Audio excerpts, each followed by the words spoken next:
Doce is a neighborhood in the Southside of Tucson that is wholly unique.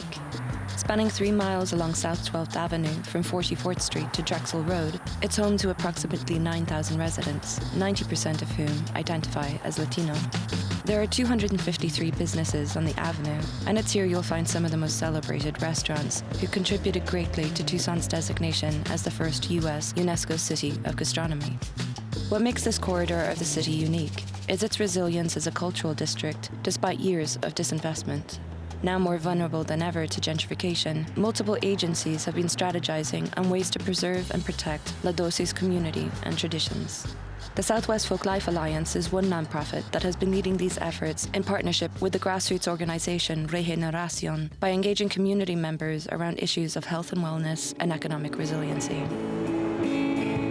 Doce Space Activation is an event they held to showcase their findings.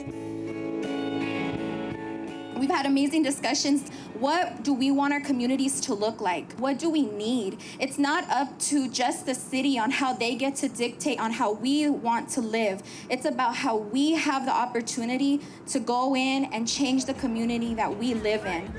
We're here to learn alongside one another, in particular looking at alternative economies, community ownership, address the vacant lots, while also addressing the environmental injustices that happen here in the South Side. So we've taken community leaders, brought them together to talk about cultural asset mapping.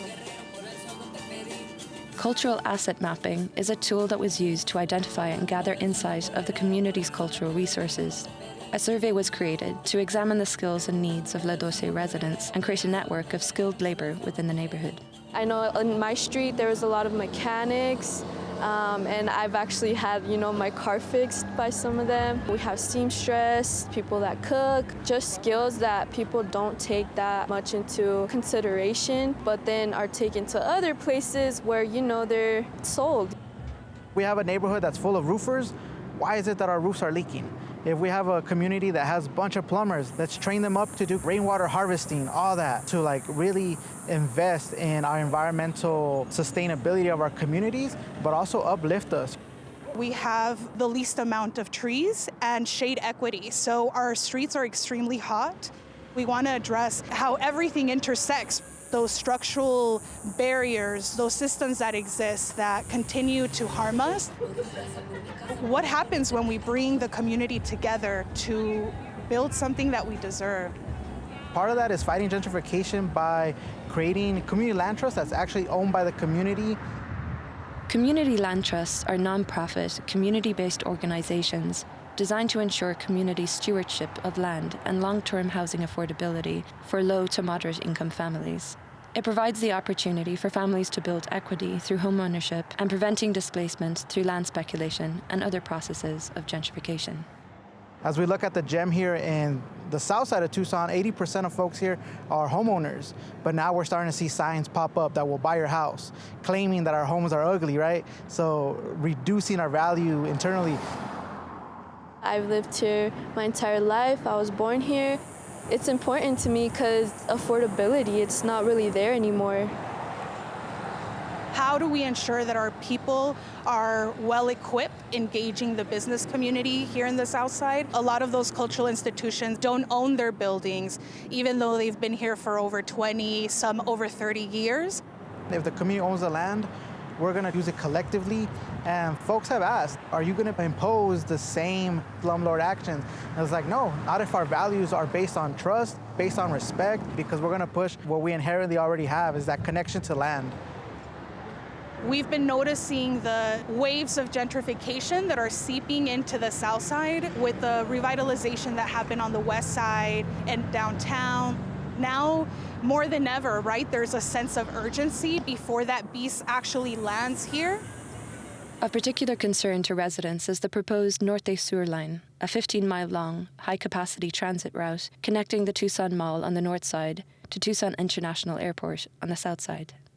Studies conducted in several cities within the U.S. show how transit systems, although designed to bring economic development and mobility, can paradoxically have devastating impacts on low-income residents along its route. Improved access to these neighborhoods can result in raised property values and taxes and displace the people these transit lines aim to serve.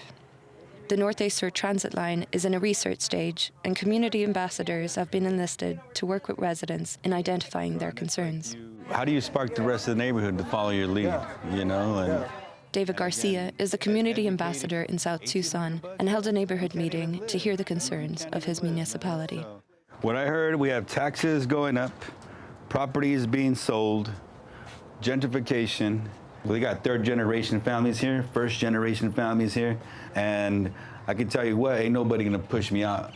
I want a future here with my kids. I want more houses for my kids, man, but at this rate, man, I don't even know if my kids can move out. I think in order for us to combat gentrification in general, we have to educate our community about what it is. And places like Portland and San Francisco and all those other areas where disenfranchised individuals have been pushed out. Again, I know there's so many resources, again, with rental assistance and things like that. There's so many resources, but nobody knows about them because we don't educate ourselves or we're not putting that word out there like we should. I see 6th Ave being local, people from the hood setting up shop, right? Your artists, your tortilla makers, which we have plenty, your carnicerias, like that's what I know. But I also want to see like a little restaurant from somebody in the hood, right? All these shops, they're abandoned, and we deserve it, man. The businesses deserve it, but we also deserve like all the benefits that come with it too. The recommendations of residents yielded through this kind of community outreach shows the needs and desires they have for their neighborhoods. And now in the midst of a housing crisis, continued civic engagement and participation is needed for these communities to thrive autonomously.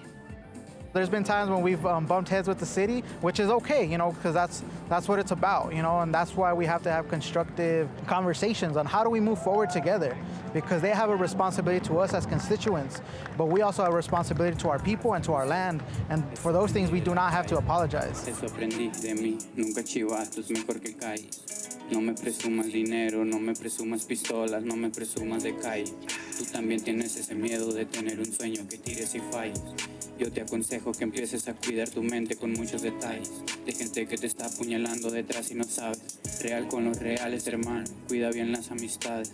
Amores, traiciones, cosas normales. Escribiendo canciones, viajes espaciales. 24/7 metido en la trampa para ver qué sale. Estoy escribiendo en otro palo, chica, no me llames. Otra vez estoy sin